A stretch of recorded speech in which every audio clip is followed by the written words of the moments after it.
Shareholders and stakeholders, which is the difference between them, what are those, and also what are the types of stakes, which are the differences between the interests of the stakeholders. If you want to learn more about it, watch this video.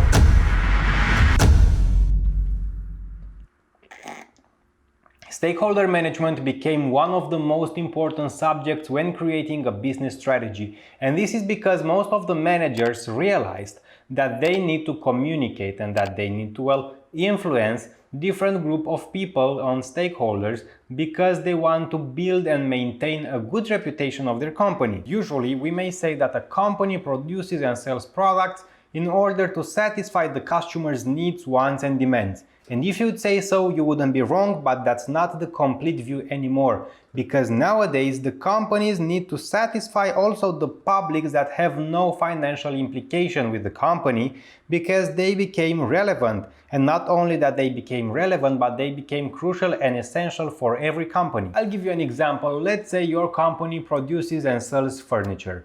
Well, naturally there are people who buy from your company and there are also people who don't really care about your company. But if you start, let's say, firing 50% of your employees and suddenly hundreds or maybe thousands of people don't have a job anymore, there will be a massive media and public pressure on your company. You will be damned by everybody for your actions, no matter the reasons why you did that. Or if there's news that you cut trees from protected forests and now baby squirrels don't have a house anymore, well, because you're a hyena who only cares about making money and making profit and selling furniture, there will also be a lot of pressure from publics and from media on your shoulders. Nobody, really nobody, will care that you saved hundreds, maybe thousands of jobs by going into a new forest to cut trees for your furniture company. They will only care about the poor baby squirrels and about the harm you did to the environment and to the society. They won't care that you actually saved thousands of people and giving them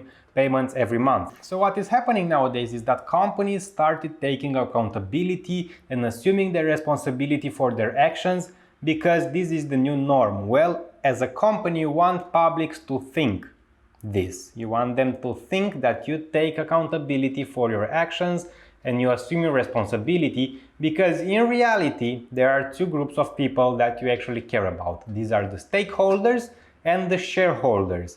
And let's see the difference between those. Shareholders are owners of shares of a company. They own equity in your company.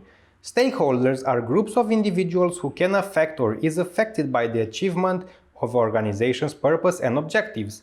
These groups include customers, investors, employees, and members of the communities in which the organizations operate. If you want to learn more about how the companies see this relationship they have with the publics, you can watch the video right here or check it into the description, because there are two approaches: the neoclassical economic theory, the socio-economic theory. Check the video in the description. Going on, we talk about stakeholders and how you can differentiate them and how you can categorize them, because as a company you want to pay attention to the stakeholders but not necessarily to all the stakeholders, and we will see that there are different ways to categorize them and to how to divide them to pay the right amount of attention to them. The stake can be described as an interest or a share in an organization that can range from simply an interest to a legal claim of ownership.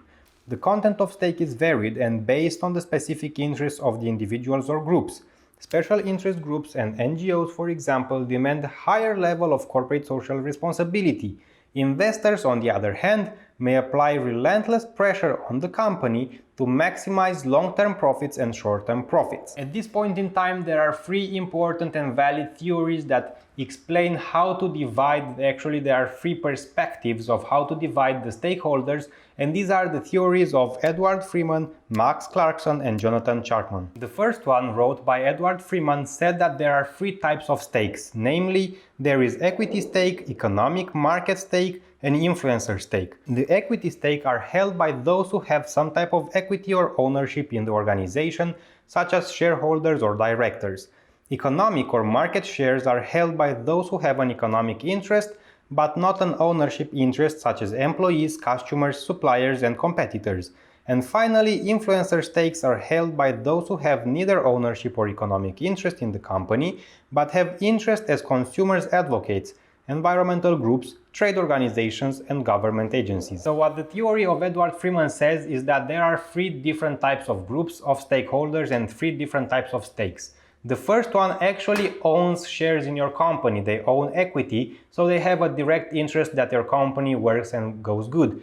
The second category, they have an interest in your company because they make or spend money with your company, and the third one has an interest because of moral reasons. This is the way Edward Freeman suggested that a company should look at its stakeholders. Let's now see another approach that is coming from Clarkson. Clarkson suggested thinking about stakeholders in only two ways regarding their interest. He wrote that there are primary and secondary groups of stakeholders.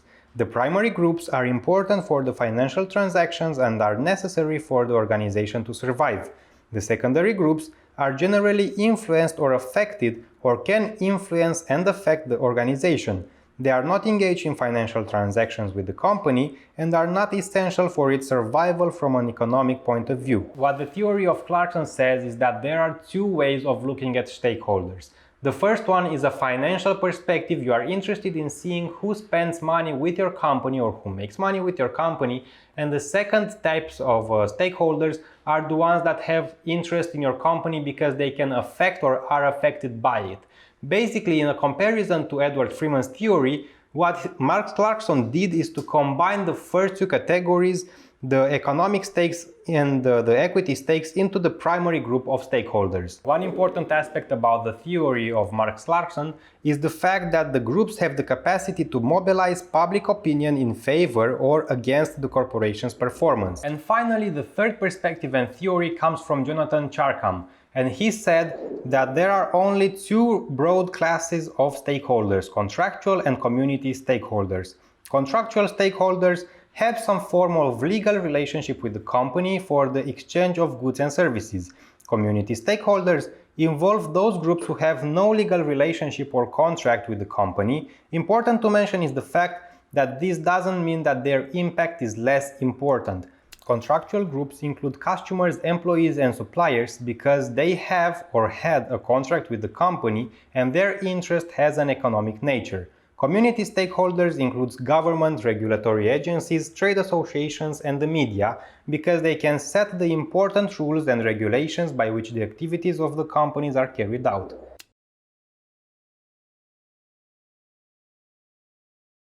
Right now you may be wondering what are the differences between the Clarkson theory and Charkham theory. Well, as far as I can understand it, Charkham theory includes the fact that they have a contractual relationships and only includes customers and employees and suppliers.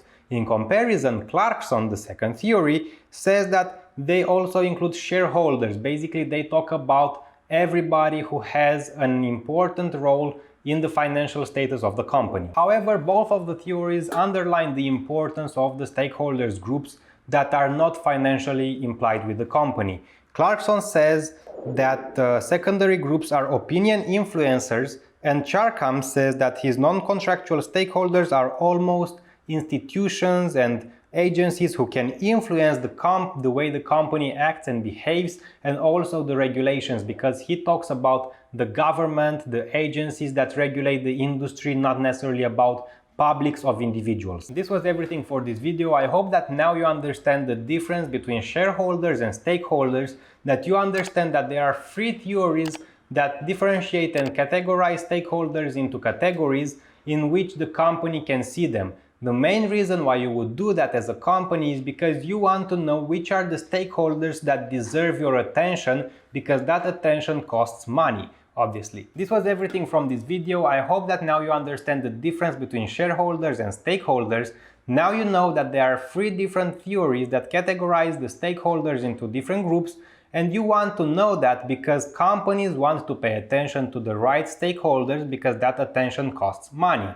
Also, if you want to build your own communication strategy for your own company and along with a marketing strategy or maybe the entire business plan, you may want to check the description below because there is a link with a manual I created for you. There is a manual with a step-by-step instruction and information to help you design your original business plan, marketing strategy and communication strategy for your company. If this video helped you and you found it interesting, you may thank me by buying me a coffee. There is a link in the description for that. I run on a lot of coffee to do the research for these videos, to film them and edit them, so you can watch them for free. There is a link in the description for that. And also check the other videos on my channel, subscribe to the channel, like the video, and leave a comment down in the comment descriptions because it helps me with the YouTube algorithm. I'll see you at the next video.